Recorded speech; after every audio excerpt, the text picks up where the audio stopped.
kalau orang overthinking itu nggak percaya sama Allah kan. Kalau orang nggak percaya sama Allah, imannya dipertanyakan. Makanya kuncinya adalah iman. Kalau kita percaya diri, berarti di situ ada semacam kayak giroh, ada semangat, antusiasme yang muncul dari dalam, dan itu sebenarnya kekuatan Tuhan.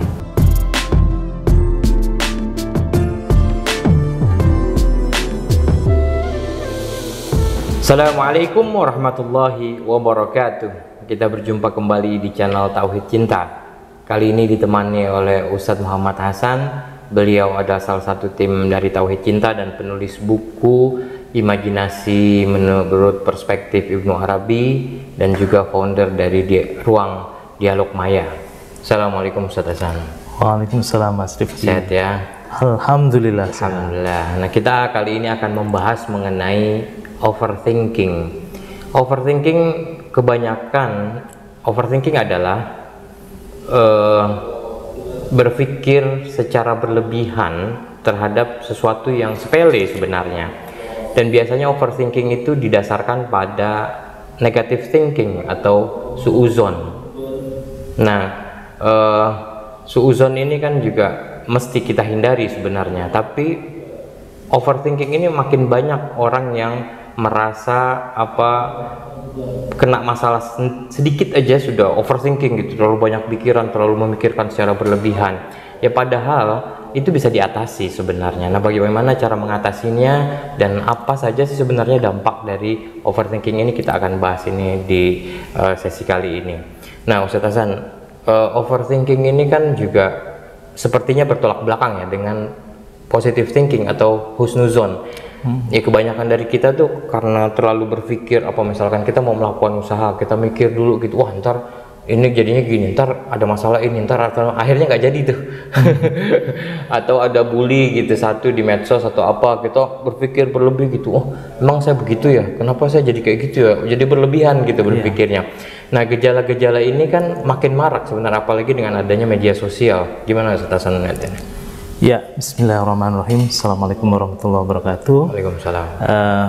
Sahabat-sahabat Tauhid Cinta yang saya cintai, ya memang benar Mas Rifki, bahwa akhir-akhir ini ya sebenarnya overthinking itu sudah ada sejak dulu ya.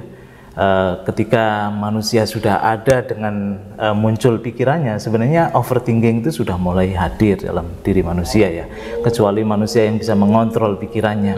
Nah, tetapi sejak era internet, terlebih lagi dengan ada media sosial, overthinking ini malah menggejala dan sekarang ini dikenal sebagai penyakit-penyakit psikologis gitu kan.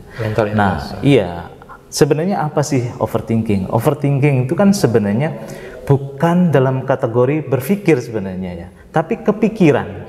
Nah, saya seneng nyebutnya itu overmind sebenarnya. Kalau overthinking itu, kalau thinking itu berarti berpikir untuk memecahkan sebuah masalah. Ya, itu untuk pemikir sebenarnya. Iya, betul. Tapi kalau kita kepikiran, itu sebenarnya bukan mencari masalah, tapi berulang-ulang atau berputar-putar pada sebuah masalah, tapi dia tidak menyelesaikannya. Sehingga disitulah muncul namanya kekhawatiran, kecemasan, ketakutan, dan sebagainya. Karena apa? Dia tidak mencari penyelesaian dari masalah, tapi sebenarnya masalah yang ada itu justru akan menjadi tambah masalah karena dia hanya kepikiran terhadap masalah itu. Makanya kalau mungkin yang tepat adalah overmind, bukan overthinking. Karena overthinking itu kan sebenarnya bekerja keras untuk memecahkan solusi, tapi belum ketemu juga, ya kan? Tapi kalau overmind itu tidak bakal ketemu solusi karena dia tidak nyari solusi memang, Mas Rifki. Ada yang bilang ya lebih baik banyak pikiran daripada nggak ada pikiran sama sekali, berarti nggak ada otaknya. Ya tapi bahwa misalkan memikirkan suatu hal yang berlebihan itu kan tidak baik ya, artinya dia cuma memikirkan saja tapi tidak mencari solusi. Betul. Dia tidak menyelesaikan masalahnya, hanya memikirkan, waduh nanti kalau misalkan saya memaafkan dia tapi kan saya masih sakit hati gitu misalkan, atau nanti enak banget dia kalau dimaafkan gitu-gitu, akhirnya tidak memaafkan sama sekali gitu misalkan, orang yang kena bully atau apa gitu misalkan. Iya kan, kalau sekarang pemicunya overthinking itu kan sebenarnya banyak sekali Mas Rifki, bahwa saat ini saya belum sukses misalnya melihat teman-teman di media sosial, padahal belum tentu yang terlihat di media sosial itu juga sukses beneran, tapi sudah ada mind attack di dalam pikiran kita, pikiran-pikiran seolah-olah menyerbu kita. Karena dengan melihat kesuksesan orang lain, kita itu seolah-olah didikte pikirannya untuk sukses seperti yang kita lihat kan. Nah ini kan overthinking. Makanya biasanya para ahli itu memasukkan overthinking dalam dua hal. Pertama terkait sama masa lalu, yang kedua terkait future, masa depan. Di mana masa lalu itu biasanya kita punya trauma-trauma, punya masalah yang belum selesai, punya dendam dan sebagainya, yang itu menghantui kita. Dan itu nggak ada solusinya memang kalau kita tidak tenangkan pikiran kita. Yang kedua adalah kekhawatiran kita akan masa depan. Nah, bagaimana nasib saya, bagaimana dengan kerjaan saya, bagaimana dengan rumah tangga, bagaimana dengan anak, semuanya kayak menghantui kita, padahal sebenarnya belum terjadi. Ini kan aneh, sesuatu yang sudah terlewat itu kan sudah nggak ada, tapi masih kita pikirkan terus. Sebaliknya, yang belum terjadi kita pikirkan. Ya makanya sebenarnya solusi overthinking itu apa sih? Ya hidup apa adanya saat ini. Makanya living present atau in the present moment, atau kalau dalam bahasa tertentu disebutnya sebagai mindfulness. Nah mindfulness itu kan sebenarnya kesadaran kita itu hadir saat ini dan kini gitu kan. Nah karena dengan kesadaran kita itu hadir saat ini, kita itu menghadapi sesuatu yang real pada saat ini. Karena yang sudah berlalu itu nggak ada, yang belum terjadi juga sebelumnya nggak ada. Makanya ketika kita memikirkan past and future, sebenarnya kita didikte oleh pikiran-pikiran yang sebenarnya itu nggak real, atau kita malah bisa terjebak pada ilusi-ilusi yang dibikin oleh pikiran kita sendiri, ketakutan-ketakutan yang diciptakan oleh pikiran kita sendiri. Itu kan berbahaya, dan itu sebenarnya kalau dalam surat An-Nas disebut was-was. Itu kan sebenarnya kerjaan setan untuk menggoda atau memberikan was-was, bisikan-bisikan jahat pada diri kita atau pada hati kita dan pikiran kita, Mas Rifki. Nah, jadi kita tidak boleh terjebak pada masa lalu dan jangan khawatir terhadap masa depan. Jadi kita harus living present atau mindfulness tadi ya. Ya tapi kan misalkan begini ya, pikiran kita itu membuat barrier atau membuat batasan sendiri. Kayak misalkan kita mau berenang nih, nanti kecebur tenggelam gitu segala macam. Saya kan nggak bisa berenang segala macam. Padahal ya udah nyebur aja dulu gitu. Ya rasain dulu gitu. Ya jangan khawatir dulu gitu. Jangan membuat batasan dulu gitu. Sama kayak misalkan kita ingin melakukan sesuatu, mau berdagang, mau kuliah lagi, atau membuat makalah, membuat tulisan, membuat karya segala macam. Laku nggak ya? Atau nanti siapa ya yang menikmatinya? Terus nanti bisa nggak ya gitu? Itu kita membuat batasan-batasan, selalu membuat benteng-benteng ketakutan gitu. Nah, benteng-benteng ketakutan ini kan harus dihancurkan sebenarnya. Nah, bagaimana menghancurkan itu? Nah, ini menarik sekali Mas Rifki, karena sebenarnya halangan kita itu bukan sesuatu yang dari luar sebenarnya. Halangan pada diri kita kan sebenarnya ketidakpedean pada diri kita sendiri, yang sebenarnya muncul karena pikiran-pikiran kita itu sudah menciptakan bayangan-bayangan, yaitu tadi Mas Rifki sebut sebagai barrier-barrier, benteng-benteng, padahal sebenarnya yang menghalangi itu bukan dari luar. Belum tentu kok apa yang kita bayangkan itu sebagai sesuatu yang sesungguhnya terjadi kan.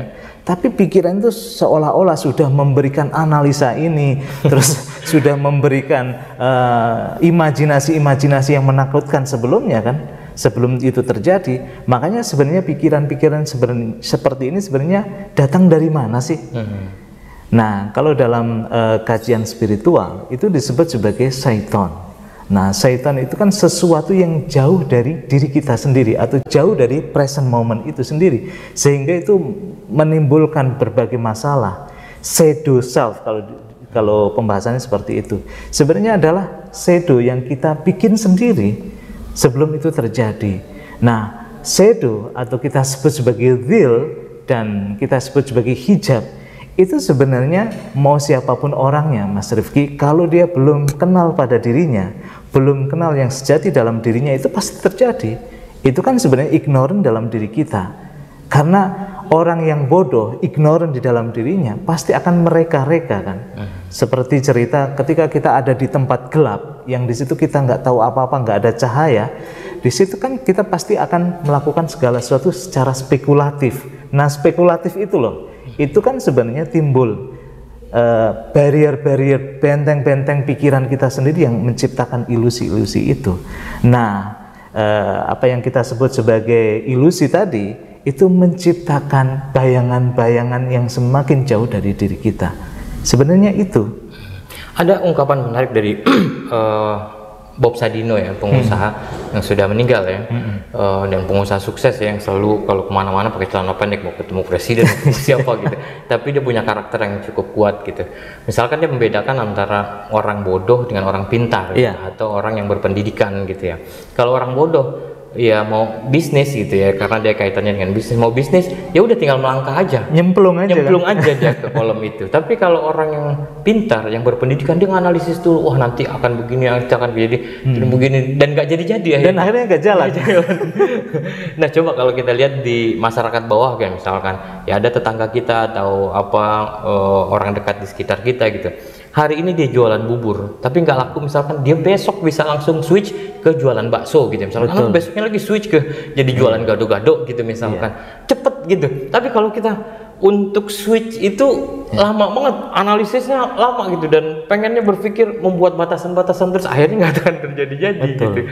Jadi memang ada unsur pendidikan sepertinya di sini gitu loh, yang membuat benteng itu semakin kokoh kayaknya. Memang kalau orang yang dalam tanda kutip justru bergulat dengan pengetahuan yang tentunya teoritis, konsepsional gitu kan, itu biasanya dia terjebak pada ide-ide, Mas Rifki. Tapi pelaksanaan dari ide itu entah kapan. Nah, tetapi orang yang justru hidupnya itu praktis, apa yang dipikirkan dijalani, itu justru tidak terjebak pada itu loh. Makanya mungkin ya sebagian dari kita yang pengetahuannya justru banyak, itu malah membuat kita itu mandek. Kenapa mandek? Karena kita itu hidup itu kayak idealis gitu. Dan kita hidup berkutat pada ide itu sehingga kita lupa justru menurunkan ide menjadi laku praktis itu yang utama kan. Kalau kita punya ide, udah lepaskan ide itu. Nah, bagaimana nih merealisasikan atau mengaktualisasikan ide tersebut, itu yang paling penting. Sebenarnya kan hasil nggak usah kita tunggu, hasil itu sesuai dengan pelaksanaan ide itu, kemudian hasil atau akibat itu akan datang belakangan kan. Nggak usah kita bayang-bayangkan, apalagi kita overthinking, nanti sukses nggak ya, atau nanti itu halangannya besar atau enggak ya, atau nanti itu bahaya atau enggak ya. Nah, kita sudah belum melakukan segala sesuatu aja sudah overthinking, Mas Rifki. Jadi memang sebenarnya apa yang kita pikirkan, jadi kalau terlalu overthinking itu sebenarnya ada gap antara teori dengan prakteknya dengan praktisnya. Nah, kita berkutat di teori gitu, tapi padahal masalah itu ada di praktis, di keseharian. Betul. Justru dari situlah kita cari solusi, bukan nyari kita solusi belajar kan? Di situ kita belajar, bukannya belajar dari sini gitu. Kita keliling dunia dengan ini gitu, dengan imajinasi kita. Betul. Imajinasi kan bisa liar gitu dalam tanda petik ya. Nah, di tengah semakin banyak orang yang terjebak pada overthinking ini, nah bagaimana cara mengatasinya? Kalau dalam Al-Quran itu sudah dijelaskan, Mas Rifki, dalam surat Ar-Ra'd ayat 28 itu dikatakan alladzina amanu wa tatma'innu qulubuhum bi dzikrillah, ala bi dzikrillahi tatma'innul qulub. Jadi orang-orang yang ketika mengingat Tuhan itu hatinya menjadi tenang. Kenapa menjadi tenang? Karena hidupnya itu fokus. Yang tadi saya katakan, masa lalu kan sebenarnya sudah nggak ada, hanya menjadi memori bayangan yang mengganggu kita. Tapi kan sebenarnya hakikatnya sudah nggak ada. Begitu juga dengan masa depan, belum terjadi dan belum ada kok. Yang jelas ada, yang jelas terjadi itu kan saat ini, al-an. Nah, al-an itulah disebut sebagai zikrullah. Nah, ketika kita bisa mindfulness, ketika kita zikir, sebenarnya yang kita ingat itu apa? Kesadaran yang hadir saat ini itu, yang jelas adanya. Makanya ketika orang terjebak dengan ide, itu kan sebenarnya terkait masa depan. Nah, Orang yang hidup dalam idealisme yang seperti itu nggak akan bisa menjalani hidup karena tidak hidup nyata hari ini dan hadir sekarang ini. Makanya ala bidzikrillahi, dengan menyebut Tuhan atau dengan menyadari Tuhan, dengan menyadari yang sadar yang hadir saat ini, itu hati kita menjadi tenang kok. Pikiran kita nggak flicker itu kan sebenarnya kayak semacam kayak semacam blur dan kayak semacam ada kedip pikiran itu kan masa lalu, masa sekarang, terus masa depan. Dia bolak-balik kan, itu flicker. Nah, pikiran yang flicker itu disebut sebagai pikiran yang tidak tenang. Nah, makanya dengan ala bidzikrillahi tatmainnul qulub, dengan menyebut Tuhan, dengan menyebut Allah, dengan menyadari Tuhan, dengan menyadari yang hadir ini, sebenarnya hati itu menjadi tenang, tidak tergoda masa lalu, tidak tergoda masa depan, dan hidup menjalani apa adanya hari ini, saat ini itu. Ya memang kan masalahnya sering kita untuk kadang mengingat masa lalu gitu ya. Harusnya tuh nggak begini, harusnya tuh kita kesini deh, harusnya ke kanan, tapi kita ambil ke kiri nih, jadi realnya ke sini lah. Jadi ya seperti ini sekarang gitu. Jadi kayak menyesali masa lalu gitu. Ya sama kayak di ke depan. Nanti gimana ya? Nanti anak mau sekolah, nanti anak mau kuliah, nanti anak mau apa, nikah segala macem gitu. Ada kekhawatiran terus. Ya, dan inti dari yang tadi Ustaz Hasan katakan kan sebenarnya kita harus husnuzon kepada Allah, positive thinking. Positive thinking. Nah, jadi misalkan kalaupun kita terjebak pada masa lalu, menyalahkan masa lalu, menyesali masa lalu, ya sebenarnya ada hikmah kok sampai kita bisa pada titik ini sebenarnya. Iya. Nah, ada proses yang bisa kita sampai titik ini gitu. Begitu ya masa depan. Misalkan saya nih anak udah masuk pesantren gitu, wah bayarnya gimana ya ntar ya, gitu. Ya udah, ya positif sih, ada rezekinya gitu loh, kira-kira gitu ya. Positive thinking sama do the best, Mas Rifki. Karena dengan positive thinking kan berarti pikiran kita nggak tergoda lagi untuk menanggapi masa depan yang belum jelas. Kan? Tapi dengan do the best, kita mempersiapkan saat ini itu untuk nanti ke depan itu pasti hasilnya terbaik. Kalau kita apapun hasilnya, tapi do the best sekarang. Do the best gitu. Sekarang, iya. Kalau kita melakukan segala sesuatu terbaik hari ini, pasti akan ada efeknya the best juga saat yang akan datang kok. Kita nggak usah pikir-pikirkan, kita nggak usah imajinasi-imajinasikan, udah pasti itu kan rumusnya begitu. Tapi yang menjadi halangan adalah belum jalan, pikiran itu sudah menggelayuti kita, sudah bikin kita takut, sudah bikin cemas. Yang mau nikah juga gitu, Mas Rifki. Belum juga nikahnya dilakukan, tapi nanti gimana ya, ngundang tamu, nanti gimana makanannya dan sebagainya. Memang begitu. Nah, artinya kan menciptakan husnuzon ya dengan Allah. Ini kan overthinking kebanyakan nih suuzon. Ya kenapa begini, harusnya begini nih, salah sih dulu kayak gini, atau masa lalu gitu. Aduh, nanti gimana ya anak sekolah, biayanya dari mana? Itu kan seperti tidak percaya sama Allah gitu. Seperti tidak berpikir positif bahwa akan ada rezekinya. Nggak mungkin Allah nggak la yukallifullah nafsan illa wus'aha gitu loh. Allah tidak akan membebani umatnya apa hambanya ya sesuai dengan kapasitasnya gitu loh.